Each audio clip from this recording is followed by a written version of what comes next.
মধ্যপ্রাচ্যের উত্তেজনা তীব্র হচ্ছে। বিশ্ব রাজনীতিতে ছড়াচ্ছে ভয়ঙ্কর ধোঁয়াশা। ইরানের ওপর মার্কিন ও ইসরায়েলি হামলার পর পিয়ংইয়ং চুপ নেই। উত্তর কোরিয়ার রাষ্ট্রীয় বার্তা সংস্থা KCNA থেকে প্রকাশিত এক বিবৃতিতে সরাসরি ইরানের পাশে দাঁড়ালেন কিম জং উন। উত্তেজনা যেন কোনো মুহূর্তেই একটি বিশাল বিস্ফোরণে পরিণত হবে। উত্তর কোরিয়া জানিয়েছে, এই হামলা শুধুই অবৈধ নয়, এটি স্বাধীন রাষ্ট্রের সার্বভৌমত্বের চরম লঙ্ঘন।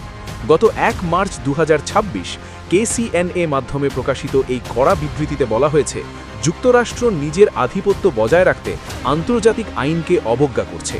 কিম জং উন স্পষ্টভাবে এই আগ্রাসনের নিন্দা করেছেন। সবচেয়ে বড় চমক ছিল উত্তর কোরিয়ার যুক্তি।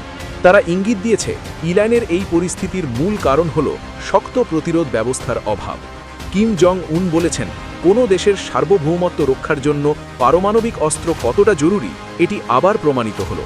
আন্তর্জাতিক বিশ্লেষকরা মনে করছেন, এই বক্তব্যের মাধ্যমে কিম জং উন নিজের পারমাণবিক সক্ষমতার যৌক্তিকতা তুলে ধরেছেন।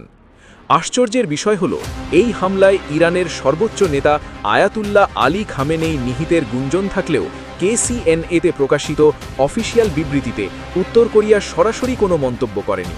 তবুও তারা ইরানের জনগণের পাশে থাকার দৃঢ় অঙ্গীকার পুনর্ব্যক্ত করেছে। মধ্যপ্রাচ্যে এই উত্তেজনার মাঝে উত্তর কোরিয়ার অবস্থান কি নতুন কোনো যুদ্ধের সংকেত? ইরান ও উত্তর কোরিয়ার এই মৈত্রী কি আমেরিকার জন্য বড় হুমকি হয়ে দাঁড়াবে?